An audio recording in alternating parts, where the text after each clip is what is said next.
200 years ago, the colony of New South Wales was in trouble. Sydney was in the middle of a plague of army worms and a severe drought, and Governor Macquarie was concerned about the colony. Food was scarce, and the colony needed to find farming and grazing land quickly.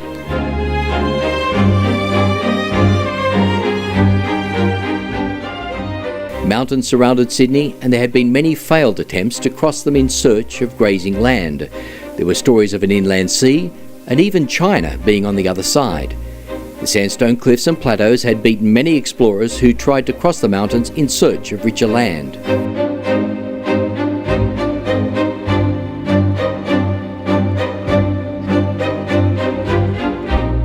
Three men decided to attempt a crossing of the mountains where so many had failed.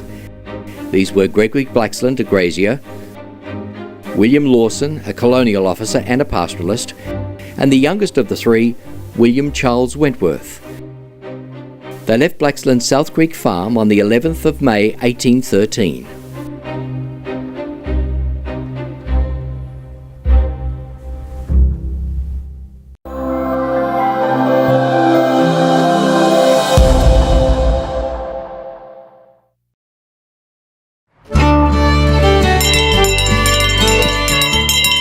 Good citizens of the colony of New South Wales, today we witness the departure of brave explorers in their attempt to cross the far distant Blue Mountains.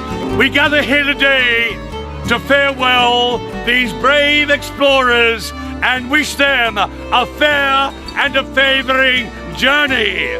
God save the King!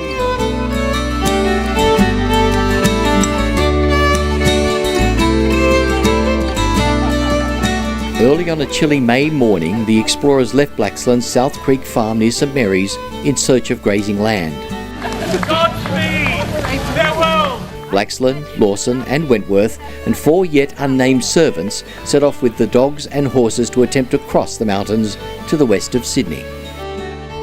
On the 11th of May, our party consisted of Gregory Blaxland, Lieutenant Lawson and myself, and four servants acquitted from Gregory Blaxland's farm on the South Creek. Colonial settlers had tried several times to cross the mountains, and yet these three men were undaunted. Over the next 3 weeks, they will walk across the Blue Mountains, retracing the footsteps and camping in the same locations as the explorers. I have a deep and abiding interest in the history of this country, and I grew up being taught about Blaxland, Wentworth and Lawson, and when we were kids we used to play explorers, not cowboys and Indians. We get out in the bush and find our way down a creek, and we were the explorers, just like Blaxland, Wentworth and Lawson. 100 years ago, there were huge celebrations and parades for the centenary of the crossing by the three men. 100 years later, another small group of explorers are crossing the Blue Mountains. They'll reenact the first crossing by Europeans on the 200th anniversary.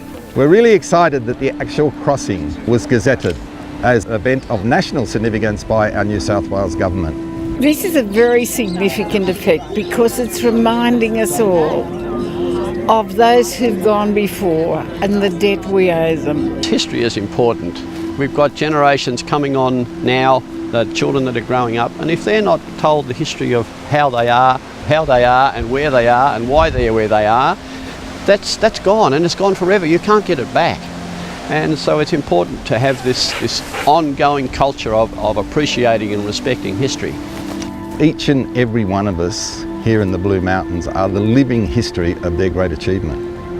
The reenactment group consists of John O'Sullivan. It was his vision to reenact the crossing.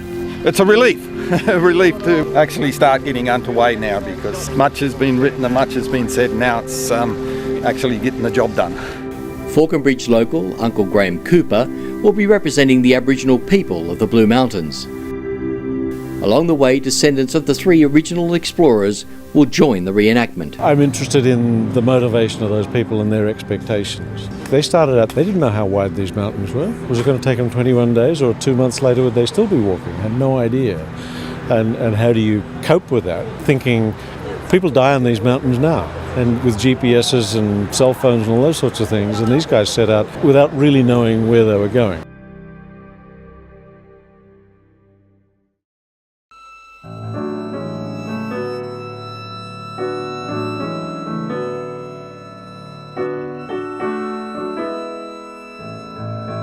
And, just like the explorers of 2 centuries ago, there is uncertainty if the trekkers can make it to the western side of the Great Dividing Range. The finish point at Mount Blaxland is surrounded by private property, and the landowners will not allow access to the site. But for now, the team has more immediate problems. So which way do we go, mate? I reckon we go straight ahead. reckon we keep walking. The road's over there. Hang on, let me work this out. Robert Bennington, a descendant of William Lawson, helps his inner explorer with some 21st century technology. Yeah, we can go to Google Maps, but at least we get some sort of direction. Oh no, Maps tells you where the roads are, so. Yeah, we're heading east. So if you went with me, say goodbye and a cheerio, tell your mother you've got to go. Swing along the road that leads to Falconbridge. Oh, lovely, mate, lovely.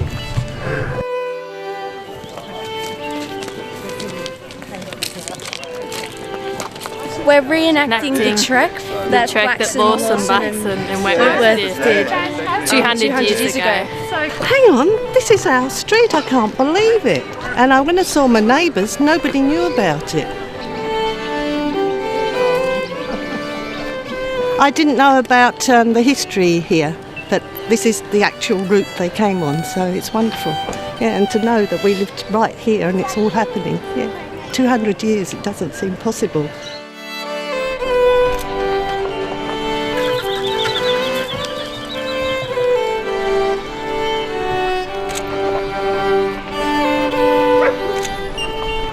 The University of Western Sydney welcomed the explorers with morning tea as they walked through the campus. The short break allowed Uncle Graham to get medical attention to his injured foot. With 21 more days of walking, Graham's injury is a great concern to the team. 200 years ago, the explorers travelled through the bush, marking the trail as they walked. Now, they can easily walk down High Street in Penrith.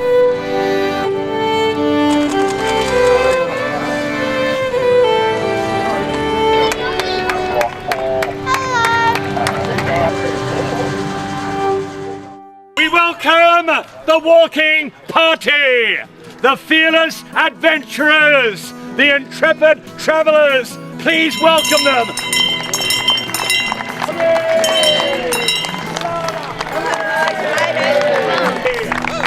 fearless adventurers.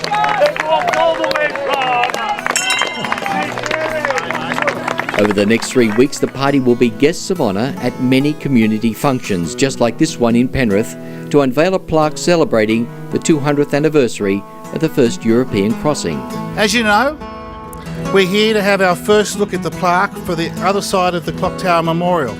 The new Bicentennial plaque restates the importance of the first European crossing of the Blue Mountains, a milestone that ensured the survival of the colony and marked Penrith as a gateway to the rich lands it uncovered. While Blaxland, Lawson and Wentworth get all the credit for the crossing, they weren't alone. 4 unnamed servants accompanied them. Through much research, 2 have been named, and researchers are confident they can name them all. But what's little known about the team that crossed with them, that has supported them, were 4 servants. We know 2 of them, but the other 2 we're not quite sure of at this stage. And we're working with people that are working in the history, the archives, to try and identify those 2 other servants. Because it'd be great to know, as we know, Blaxland, Wentworth and Lawson, but it'd be great to know the other 4 complete that helps support the crossing of the Blue Mountains. I'm sure that in the not too distant future we'll have their names and they too will be enshrined. I don't suppose we're going to get the names of the horses and the dogs, but we'll add them to the list. They crossed the Nepean or Hawkesbury River at a ford to Emu Island at 4 o'clock and then camped at 5 o'clock at the foot of the first range.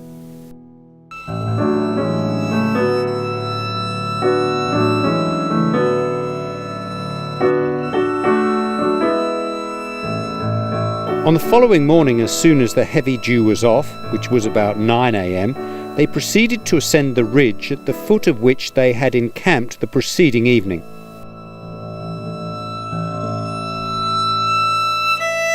We are all at the base of the mountains. We're climbing up Mitchell's Pass, and it's going to get steeper. This is the easiest part of the walk. We walk up Mitchell's Pass and think it's a bit, tiring, but yeah, what they did was many, many times harder than that.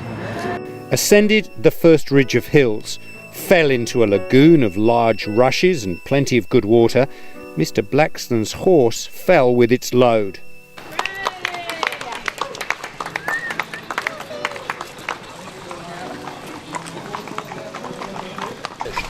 Good on you. Thank you. A large group of supporters unofficially joined the reenactment at the top of Mitchell's Pass and escorted the reenactment to Blaxland. Well, as a descendant of William Charles Wentworth, it's a really significant event to be part of and a lot of fun. I'm a local resident as well, so it's been lovely to be caught up in the local vibe of it. It's a nice opportunity to actually take the time to think about what people were doing 200 years ago and the hardships that they faced and the help that they got, and it's a big part of where we are now, and it's been really good for me to just take stock and sort of look back at that and think how lucky we are now, really. Each of the original European explorers have towns in the Blue Mountains named after them. The reenactment party will unveil busts in each of these towns as they cross. The first bust to be unveiled is at Blaxland. It's quite amazing to think that there were 18 attempts to cross the Blue Mountains before they came along. And they weren't really explorers either, Amazing guys. We thought it was significant to remember the 1813 crossing, and what better way than to have a bust of the three people made by Terence Plowright in Wentworth Falls, cast in bronze, and that was my little idea, yes. And they will be eventually, when Council gives us full permission to put them up, in the towns of Wentworth Falls, Blaxland and Lawson. I think it is appropriate to have some sort of monument there, as long as it, for me anyway, as long as it provokes the sort of interest as why did these people do it and what was the effect of that. Hundreds of supporters welcome the walkers as they make camp for the first time in the mountains.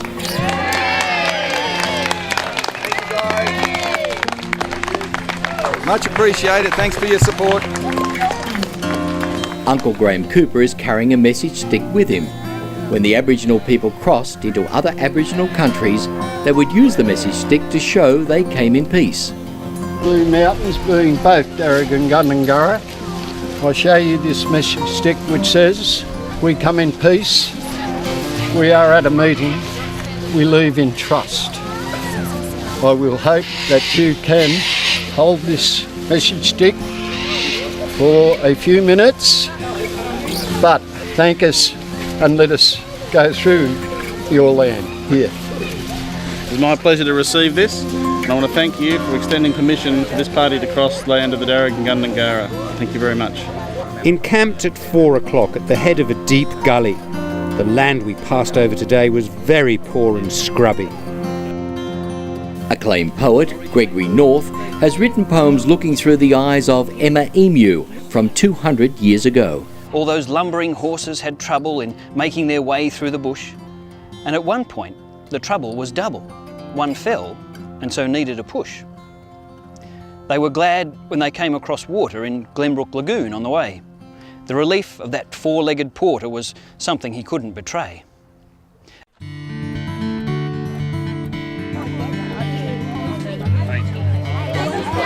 Today's walk is long and passes several schools. The students of Blue Mountains Grammar School at Valley Heights got a huge surprise when the walking party arrived. And you would show him this clapstick. And this clapstick says peace, the meeting, trust. And if he trusted you, then you were allowed to go into his country. Would you like to have a quick look and pass it down the line? Go. You've got to hurry. I was a bit delayed walking out of Blue Mountains Grammar School because I was still talking to the kids. But I caught up, and coming past Springwood Public School was possibly one of the starts of the school's adventure. The kids were lined along the fence and they were yelling and waving, and where we could, we sort of climbed up the ridge leading up to it and walked along the fence line, giving them high fives. The Springwood Town Centre was brought to a standstill as the group marched down the main street to a small but enthusiastic crowd. A number of people that I had known for at least 60 odd years were there and calling out, "Good on you, Graham, wonderful job, keep up the good work," all this sort of thing as we were walking through. How are you, Ian?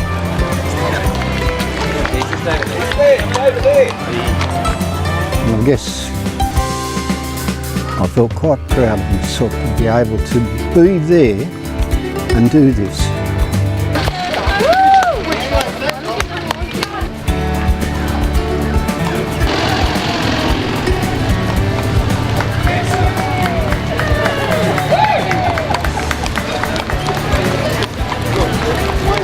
Get a high five here. Well done. Me too? You too? Yeah.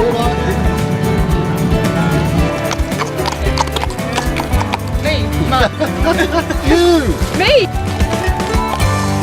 Graham Cooper's grandson was waiting to see his pop and show him the way to the campsite at the Norman Lindsay Gallery in Falconbridge. Tyler made my day. Couldn't believe it. He stood at the top and said, "Grandpa," and took off. And like a little rabbit, raced down, grabbed hold of me, walked with me. As I'm walking along, I'm holding one hand and he's got his other hand out here on his hip,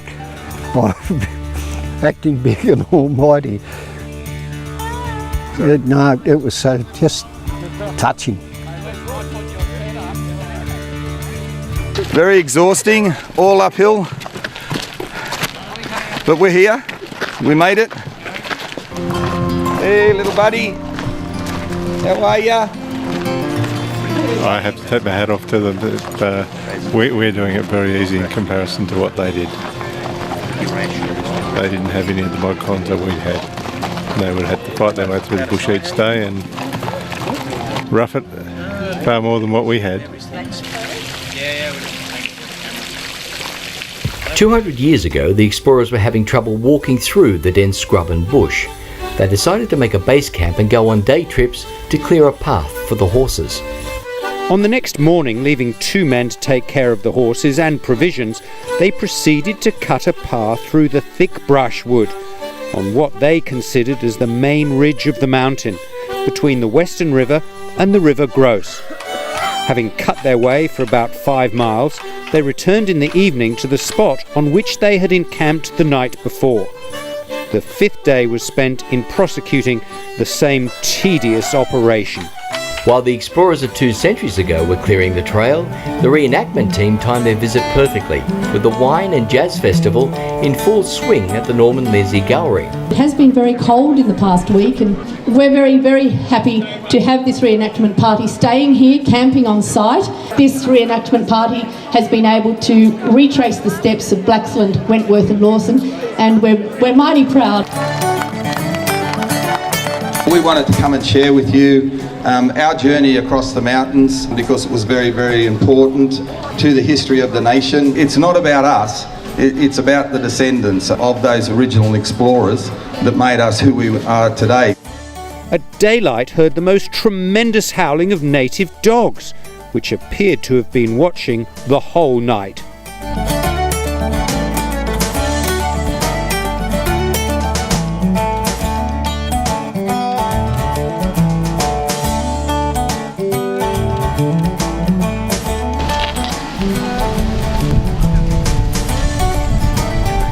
Having laden the horses with as much grass as could be put on them, in addition to their other burdens, they moved forward along the path which they had cleared and marked, about 6.5 miles.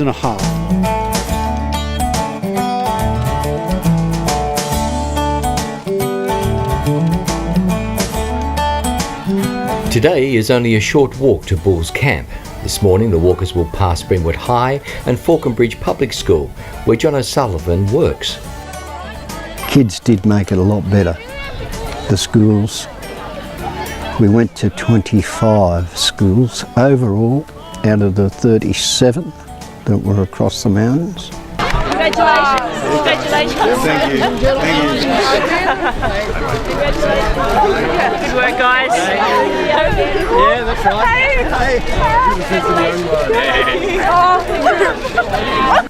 I think the schools got a lot out of it as well, because we've been asked to go back and see them and talk to them about the end of the journey.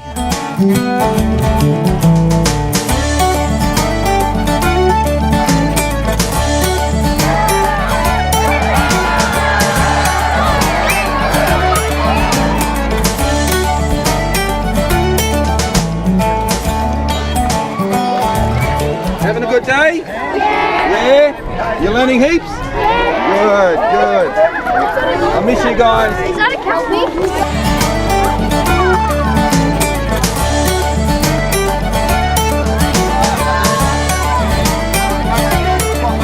Holy Dollar was initially my idea, and purely because I happened to know that the date of they making the Holy Dollar 1813 coincided with Blaxland, Wentworth and Lawson, so I thought that would be a nice idea to be able to produce something that school children could have to remember it by. Holy Dollar, well, it was a currency originated by Governor Macquarie to beat the rum trade in New South Wales. The whole story of the dollar itself is interesting because Macquarie cut the centre out. And he put a value on the centre, the dump as they call it, and a value on the rest of the coin. Very smart man. The idea was to give every school child on the Blue Mountains one in order to connect them with their past. It's such an interesting piece of equipment that people remember and that we asked them to remember. Well, Phil and I funded the Holy Dollar, and I think we made about 18,000 Holy Dollars, and all the kids from Mount Victoria down to Glenbrook got one. We've still got some left. At certain areas, at certain schools, we helped hand them out when our dates collided with one another.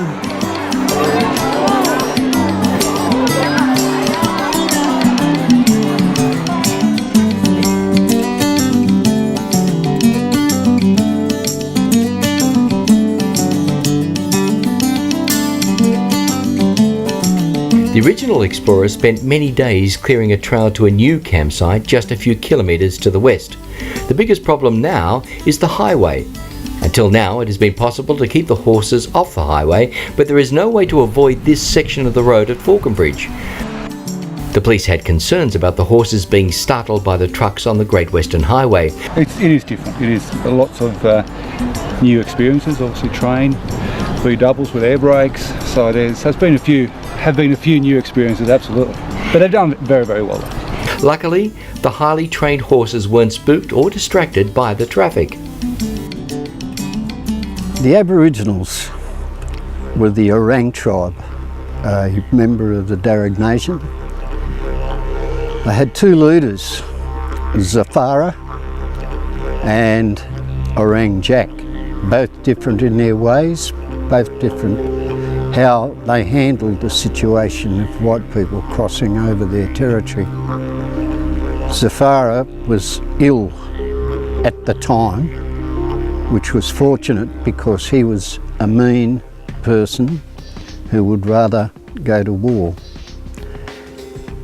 Orang Jack was a placid leader. The explorers were lost, and it was his idea to get them out of their territory. And to do that, he had to send a couple of his Aboriginals who were well focused and known how to get from point A to point B, and in doing so sent these two, and they led them all the way to Bull's Camp out of Springwood. And I got to Bull's Camp, and Orang Jack turned around and said, take them the rest of the way. So they stayed with them until they got to what's now is Mount Victoria before they went down into the Hartley Valley. So that's how they ended up getting across the mountains, and they did have help from the Aboriginals.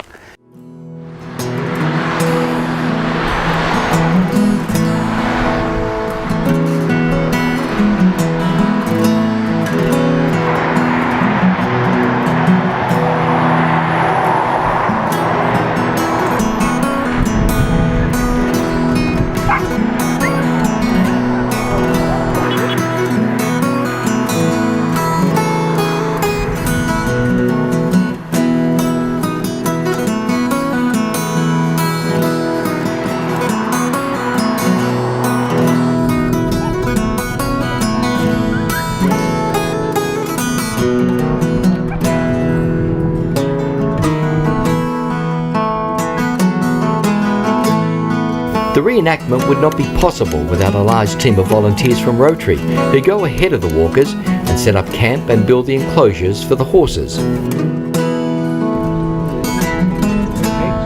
They encamped in the afternoon between two very deep gullies on a narrow ridge, Grossehead bearing northeast. 2 centuries ago, the original European explorers made another base camp here, and a team would go ahead on day trips to clear a trail through the bush. The following day was spent in cutting a passage through the brushwood for about 1.5 miles further. They returned to their camp at 5 o'clock, very much tired and dispirited.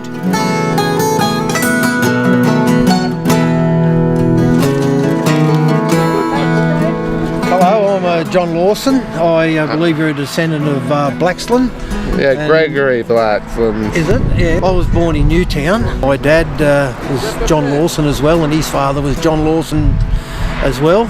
So there's 3 John Lawsons, and I have a son that's John Lawson, so there's actually 4 of us. I don't know if I'm a descendant, but it's possible that I am. Today is a special day. Thomas Blaxland is walking to represent his ancestor Gregory, but before the walkers set off, Thomas gets the honour of releasing hundreds of homing pigeons. Just about right. You right? You want to go? Right, okay. Off you go.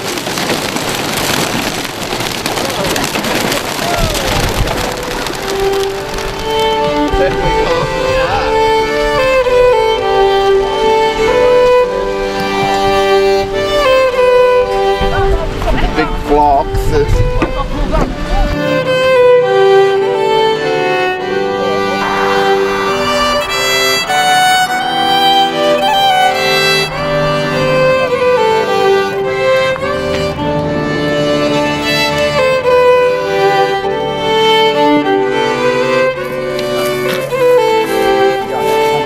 This morning, the group are walking on a section of Cox's original road that still exists near the Woodford Bends. Here we're walking on the old Great Western Highway. Yeah, you can see it used to be called the old Woodford Bends. Always a lot of motor accidents and that here. At a little distance from the spot they ascended, they found a heap of stones, piled up in the shape of a pyramid by some Europeans, one side of which the natives had opened, apparently to see if anything was deposited in the middle. This they conjectured to have been the end of Mr. Bass's track, who attempted a long time back to pass the mountains and penetrate the interior. He piled up a heap of stones at the end of his journey, returned and reported it impossible to find a passage even for a person on foot. Good on you. From this ridge they began to have an extensive view of the settlements below. Some of the descendants did have trouble keeping up with us.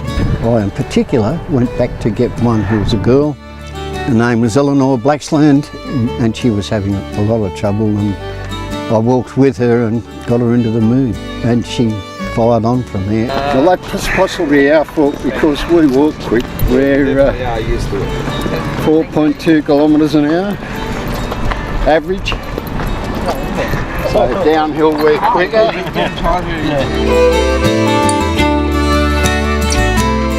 Thank you. Thanks for your patience. Thank you.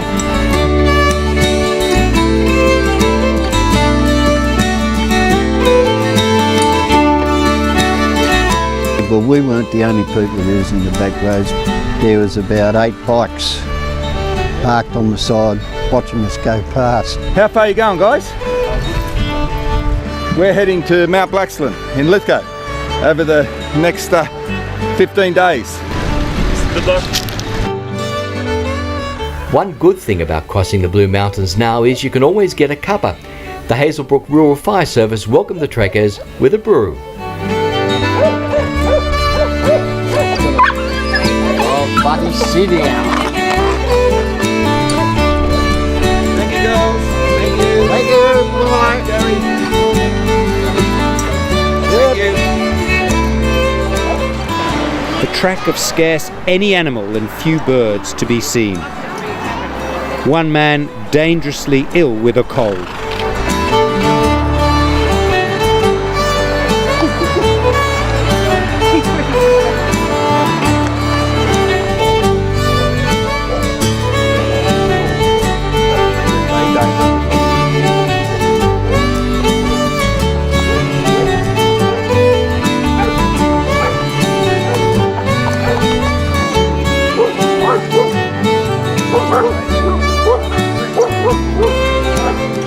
With costumes and games, the Hazelbrook Scouts turned on a hero's welcome for the walkers.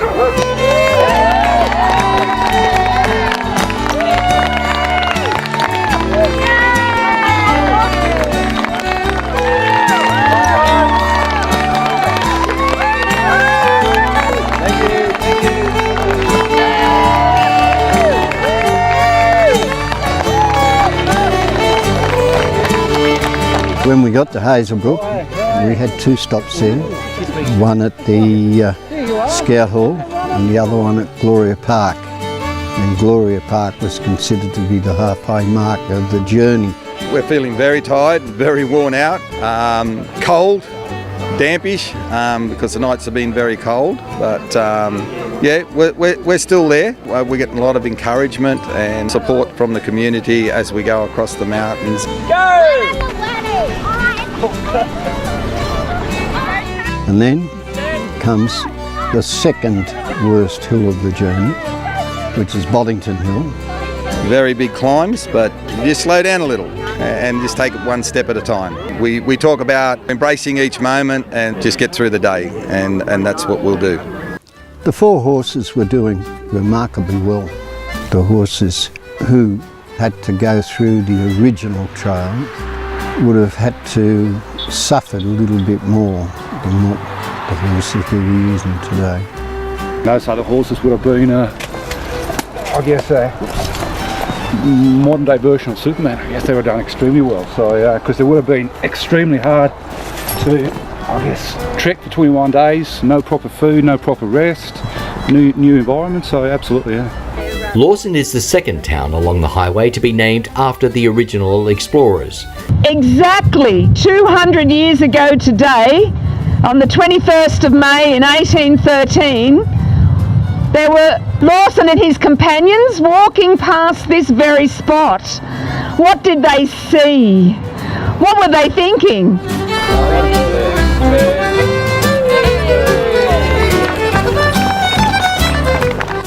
The bust itself at Lawson will possibly stay where it is in what's called Coronation Park.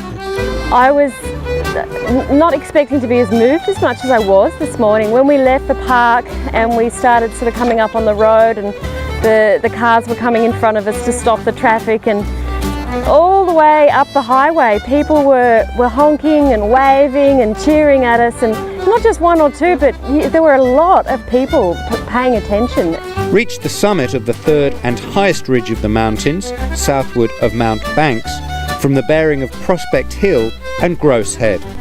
In some places, they conjectured the rock rose 1,000 feet perpendicular.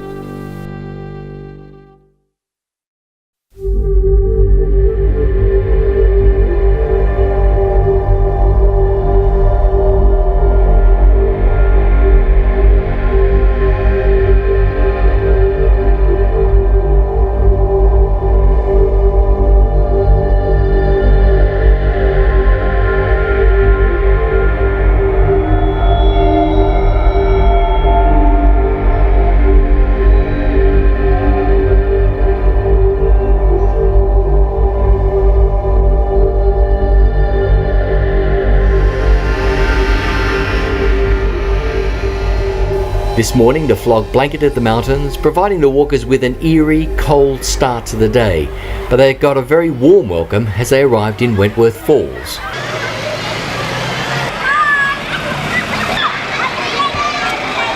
Suppose the school that beat it all, and to make it, made it worthwhile to undertake this journey, was Wentworth Falls Public School. And the question came up, how many Aboriginals got killed after you'd finished? And I said very politely to them all, I do apologise because I don't know that answer. I said, I know there was a couple of hundred, but in actual numbers, I can't tell you. And then with that, Malcolm Reid came over, put out his hand and shook it and said, Graham, I'm sorry for what happened to your people. I'm sorry for all the bad that my family has done to your nation. And I can tell you now, and I can still feel it,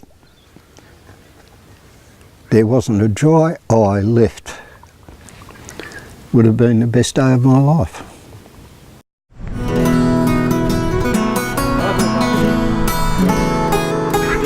There's a safe distance and everything. No worries.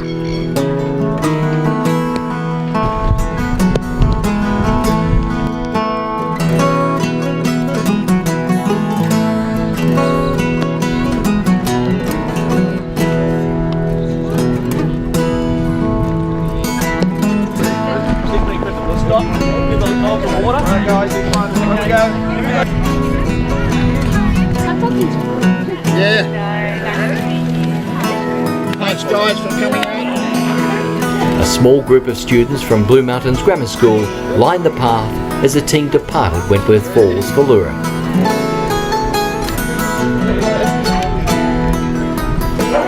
Back up the line.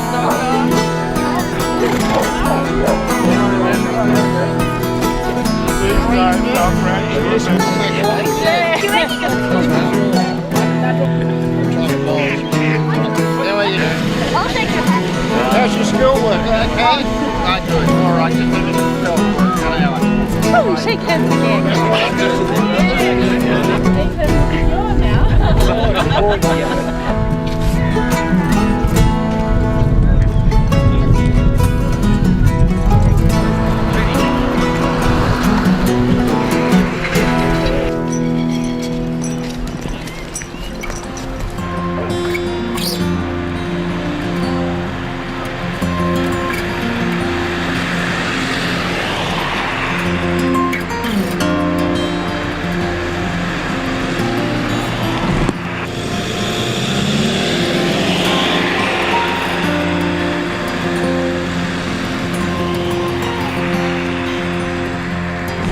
Isabella is the daughter of Christy Nielsen and Johan Nielsen. She is a student, and it was a pleasure having somebody young like that walking with us. The days, mate, fantastic. Love the mist. It's a good day for walking. Very picturesque. Yeah, just loving it already. Loving it already.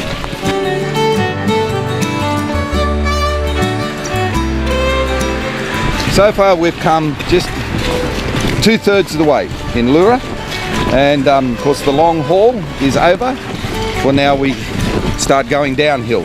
I'm the sixth descendant of the fourth great-grandson, and I'm sort of split between the brother John and Gregory. It's a real privilege to be part of it. I'm William Charles Wentworth's great-great-great-granddaughter. I think I take after my great-great-grandfather. I love bushwalking and exploring, so yeah, it's a passion of mine. The weather tried hard to keep the crowds away from Leura, but they still turned out to welcome John, Graham and the descendants. It's beautiful weather. This is not bleak. It's got to rain first.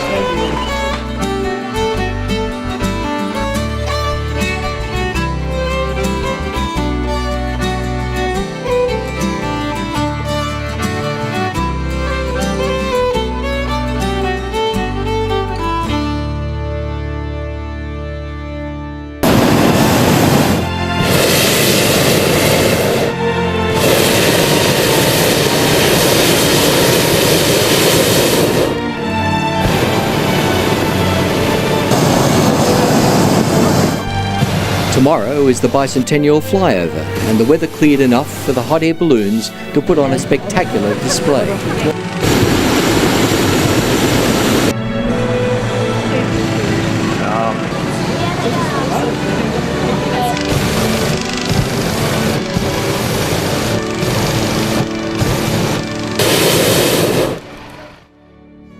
This morning the team walked up the main street of Katoomba. Thank you. Thank you. Mr. Vanderclay. Thank you. Thank you. Uncle Graham. Thank you. Welcome to the city. Thank you. Welcome to our city. Daniel Miles, the mayor of the City of the Blue Mountains, led the parade up Katoomba Street. Thank you guys. Thank you. Some of the descendants struggled with their century identity. Yes, we're surprised that there's so many people, given that we're the first people to arrive in Katoomba, first white men to arrive here. But their welcome has given us great heart that we'll be able to complete the crossing.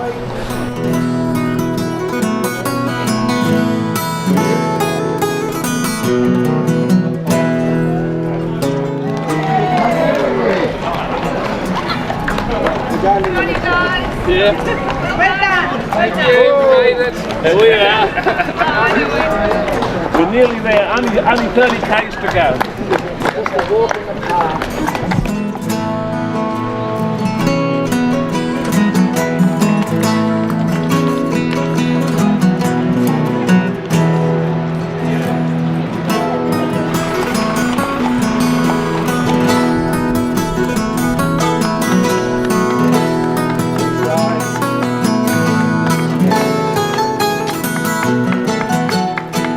Uncle Graham is feeling good after the setback on his first day. Actually, pretty good after day one, and it's some of the welcomes that we've been having been absolutely great. Thank you. Thank you. Well done. Thanks, boss. Thank you. Buddy. Thank you. Well done, John.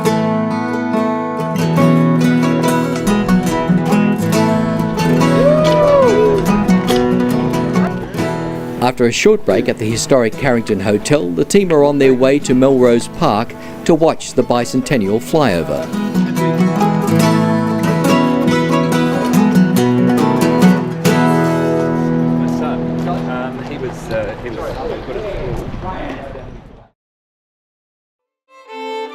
Hundreds packed into the park to view the flyover and meet the crossing party. We've got to try and get our young people involved with Australian history, because you have to be proud of your nation, and I think that it's just, I think everybody should be commended for getting their children involved. Our forebears came out under extreme hardship, and they really did it tough.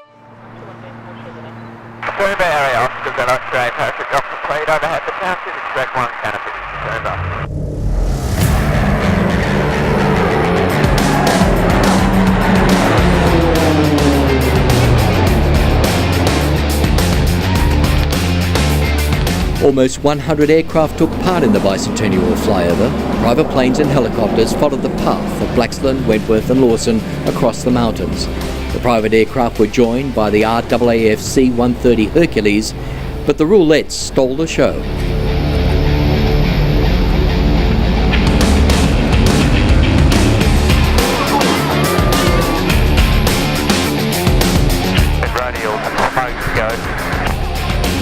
Basic idea was for all the aircraft to follow the highway to Mount Victoria, and then we chose O'Connell as a turning point because it was roughly on the old Cox's Road to Bathurst.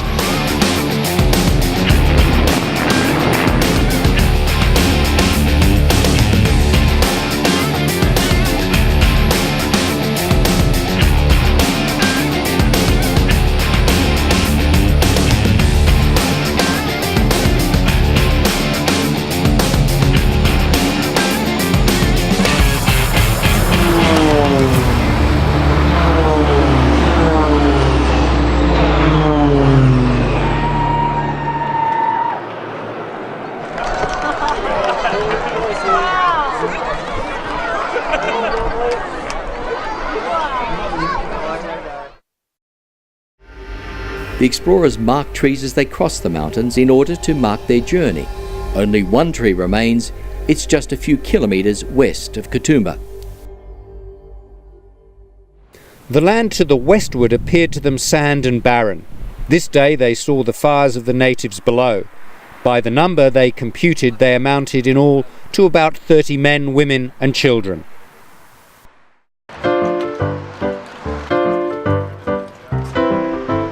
After 15 days of walking, the Hydro Majestic was a great place to stop for lunch.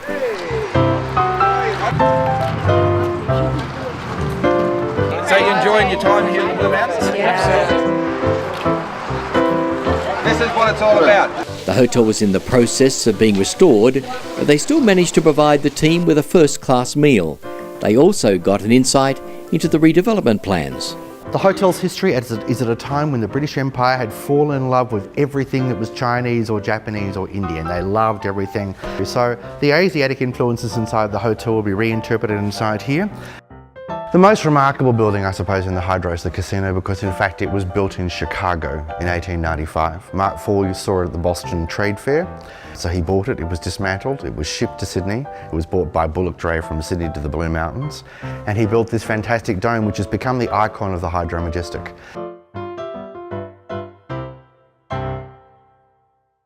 From the top of the rocks they saw a large piece of land below. Clear of trees, conjectured it to be a poor reedy swamp. The reenactment is only days away from the finish point, but there is no guarantee they will make it all the way. Mount Blaxland is landlocked, and the landowners will not allow anyone to walk across their property. Behind the scenes, the Department of Lands, the Lithgow Mayor and the Premier's Department have been working tirelessly to gain access for the trekkers to finish the reenactment. Will they get permission in time? 200 years ago, Blaxland, Lawson and Wentworth looked out across the Hartley Valley and changed the face of Australia. Encamped on the edge of the precipice and discovered to their great satisfaction what they had considered sandy barren land below the mountains to be forest land covered with trees and good grass. Today, to achieve this, walking in here was elating. I felt great. I thought it was an achievement. We've reached the end of the Blue Mountains, ready to drop down into the valley below.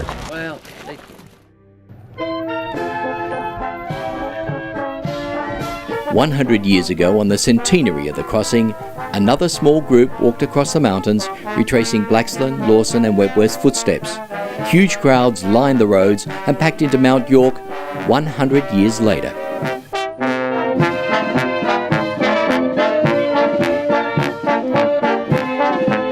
Mount York marks the western side of the Blue Mountains. Before descending into the Hartley Valley, the trekkers will be guest of honour at a civic reception. The New South Wales Police led the team into Mount York, where the City of the Blue Mountains Council provided a civic event for the re-enactment party. They were welcomed by the Mayor. Ladies and gentlemen, I salute you because we have made it, we are here. Well done to each and every one of you. But John O'Sullivan, first and foremost, this is your moment. Congratulations. As Mayor of the Blue Mountains, it is the beyond word privilege, does not encapsulate what it means to me to be able to be here at this time with you good people in this place. And the event that we commemorate that occurred 200 years ago, and gazing down in the beautiful what we now know as Hartley Vale, was an absolutely pivotal moment in what would one day become the Australian nation. We can't always forget either that it had a very detrimental impact on the ancient Aboriginal nations that had roamed this area for some 40,000 years. We remember that, we commemorate that also. We meet here more than anything else to commemorate the power of a dream, of a vision. And it is John's vision for so many years, 6 years, to walk these Blue Mountains with a team in period costume to reenact this event. We've been at it 18 days and we have finally made it, you know, like it's absolutely tremendous here at Mount York. Just overwhelming with the response and everything here. Mount York and the Blue Mountains is a place of such recognition and commemoration, and the responsibility is now on myself, my generation and future generations to act as caretakers and to respect this beautiful place. It is also my aim to be here for the 250-year commemoration in 2063.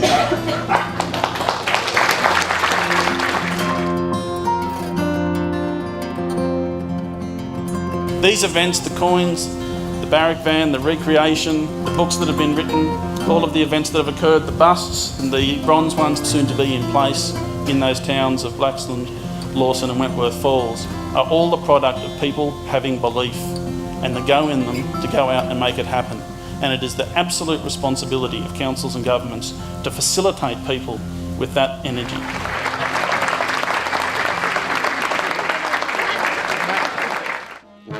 What remains for all of us is the memories that we have as having been part of this, having been part of history. And there is no price that can be put on that.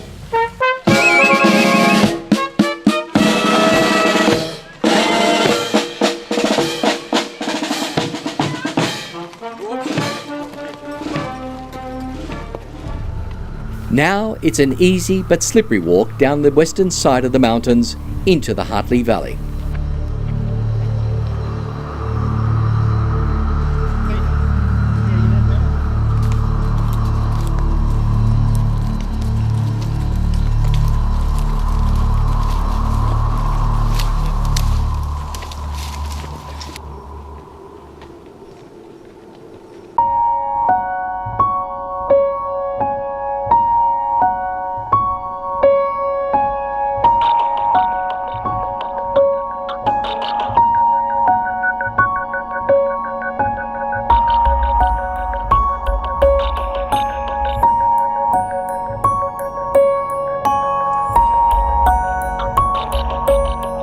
Descended the mountains at 7 a.m. through a pass in the rocks about 30 feet wide.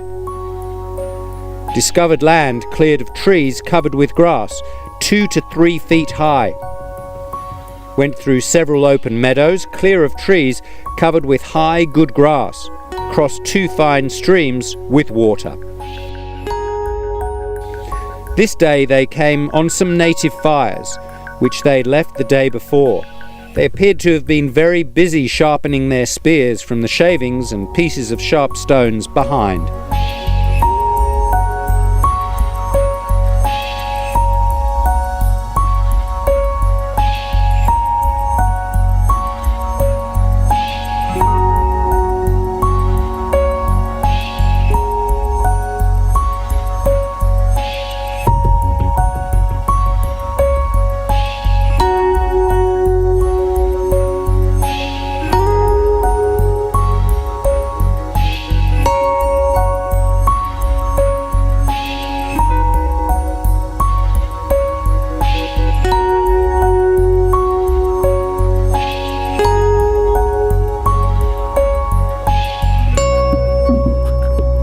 Starting to walk along Cox Road, heading towards the Cox River, where they had a Button little bridge, which is not there now, but the bridge used to be at the end of this road, 100 yards in front of us.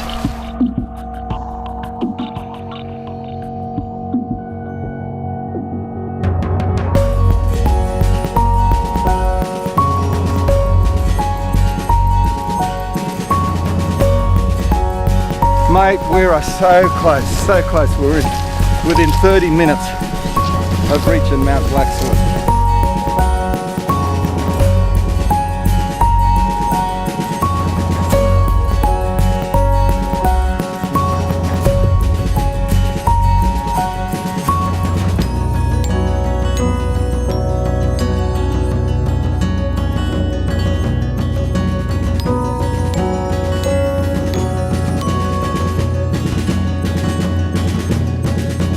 We made it! Yay! Well done, well done. Well done to one and all, each and every one of you. Right, 3 cheers for Jono. Hip hip! Hooray! Hip hip! Hooray! Hip hip! Hooray! Well done.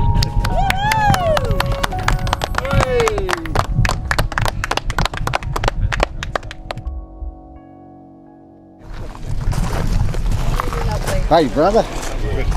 Thanks, champ. Your plenty you're going to end up. Great stuff. We feel much pleasure in stating that the party of gentlemen with their attendants, who upon the 18th of last month embarked on a trackless journey into the interior, have returned from their expedition without the slightest injury, either from fatigue or accident.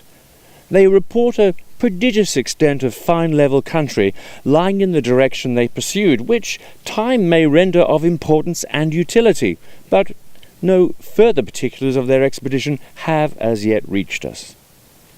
Despite the efforts of the organisers, local and state government officials, the landowners would not allow the group to walk across their land to Mount Blaxland. They'd got within 2 kilometres of their goal. We've walked to get to Mount Blaxland and all we can do is just see it at this particular point of time, and I'm disgusted. I'm utterly disgusted. It aggravates me. I mean, to think that obviously Lawson, but I'm a Cox and a Bell, and these guys put the foundations for what the country is today. And by not being able to actually go over and look to Mount Blaxland after 200 years, it's a sad, sad effort. It's just really is appalling. It's embarrassing. Is there any chance we can speak to the owner, Greg? I mean, I'm Robert Betting, I'm a descendant of William Lawson, also William Cox, and also on mate, I don't know the property, I just live down here, okay? Like okay. This way, mate, is as soon as you go through this here, you're on private property. Yeah. People have got the right to decide whether, you know, people can or can't go through their property because it's private property. That's the bottom line. I mean, it's like someone stepping on your property. If you don't want them there, off, get off.